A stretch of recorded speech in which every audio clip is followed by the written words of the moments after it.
I'm going to stand up because I'm just going to stand up. And I view myself as the action results guy.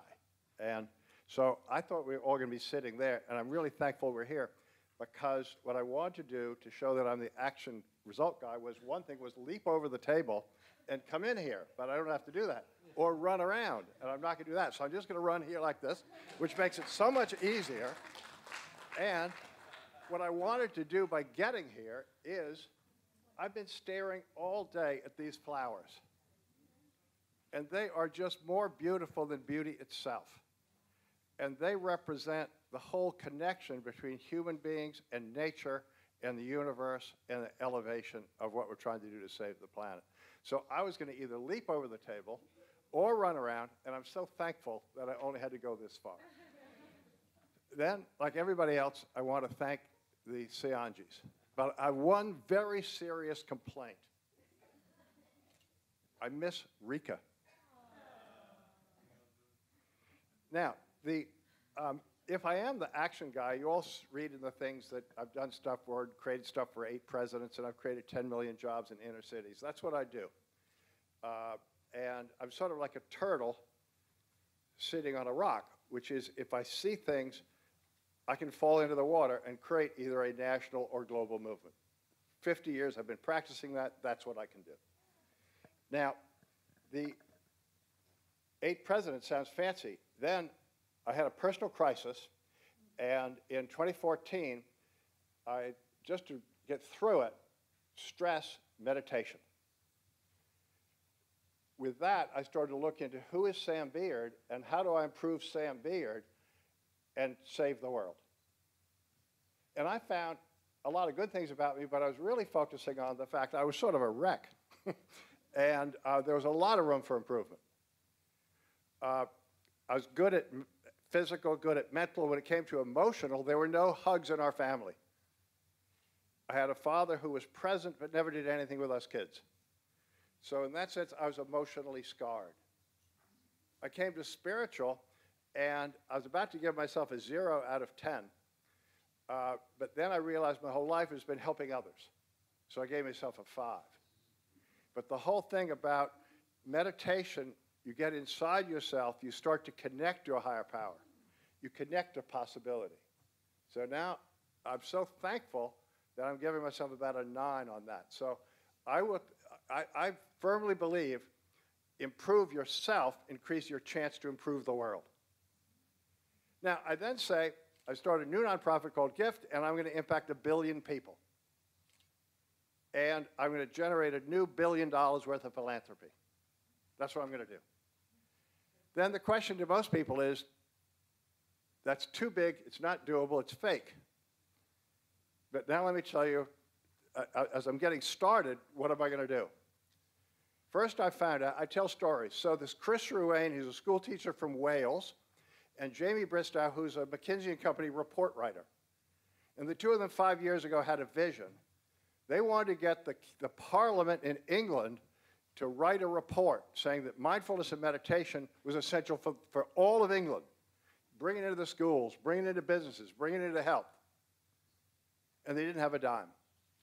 But their way to do that was, if we can train the members of Parliament in John Kabat-Zinn's 8-week training course, they will experience it, and then they'll write that report. They've now trained 145 members of Parliament, and they wrote the report. And it says, mindfulness, meditation, elevate human behavior is important in all of England. And there are 50 countries around the world that want to replicate that. And they still don't have a dime. Then I come along. I don't have a dime either. But I'm going to raise it. And I leave London with a signed report. We're going to do this. We're going to chase the 50 countries that want to implement this around the world. That will change some number of millions of lives in 5, 10, or 15 years. That's what we're going to do. Then the question is, I'll ask this, if the United States Senate wrote a report saying that mindfulness would be good for America, let's bring it into schools, businesses, health, that would be pretty good. So I want to do that. Then I figured out how, because I'm the action guy. How am I going to do that? I live in Wilmington, Delaware, and there I find Jenna Tedesco. She works in the local VA administration. She's trained 1,500 veterans with PTSD in John Kabat-Zinn's course and changed many of their lives. She also tells me that there are 8 other people like her in veterans administrations all across America. When I hear that, that's a national movement in the waiting. You just have to mobilize that. So I fly my friend in from Hollywood, and we film Janet Tedesco and 25 of the veterans whose lives are changed, and off we go. And then Chris Coons, who's the United States Senator from Delaware, the first senator who's come out in favor of mindfulness. And he's willing to work with me. Now, if I go to 60 United States senators and I say, why don't you come out for mindfulness? I get none. But if I go grassroots and I say, do you know in Arizona that there's somebody changing the lives of veterans using mindfulness? Will you help? The answer will be yes. If I do that in 40 states, I have the chance to get 80 United States senators to come out for mindfulness and meditation. If I get that, if it works for veterans with PTSD, don't you think it'll help for kids in school? Don't you think it'll help in our hospitals? Don't you think it'll help in business? Don't you think it'll help? And we'll get that report out of the United States. So that's the kind of way my mind works as the action results guy. Now, let me go just, I saw the last thing on the timing, I had 25 minutes.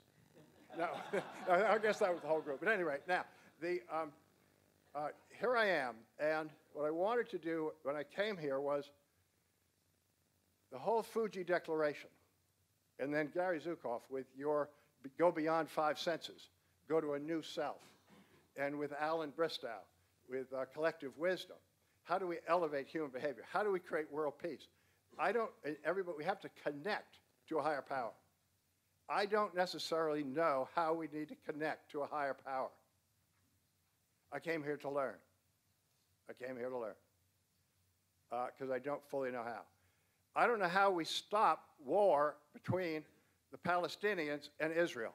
I don't know how we clean up the Middle East.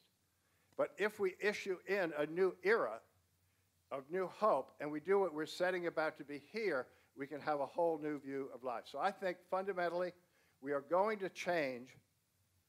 In 25 years, there'll be a whole new reality. I got to tell one last quick story. I apologize if I run over. Nancy Leonard's worked with me for 45 years. When she was younger, she was at a cocktail party. Her husband was a police officer. At 7:12 at this party, something was wrong. She went to her friend, I got to get out of here, something's wrong. She called home, make sure your children are okay. Calls home, children are okay. Well, stay, the friend says, you ate something wrong. It still sticks with her, like, something's wrong, something's wrong. She leaves, she goes home, nothing wrong. 2 hours later, the phone rings. At 7:12, Clyde Leonard, her husband, was shot. Not killed, but shot. Come to the hospital. Now, what's that all about? A telepathy. That's really what Gary's talking about. That's the kind of capacity we have if we reconnect to nature. So, in closing, I believe we're on the cusp of a new era. In 25 years, there will be a whole transformation, and we're all going to be a part of it, and thank you for having me.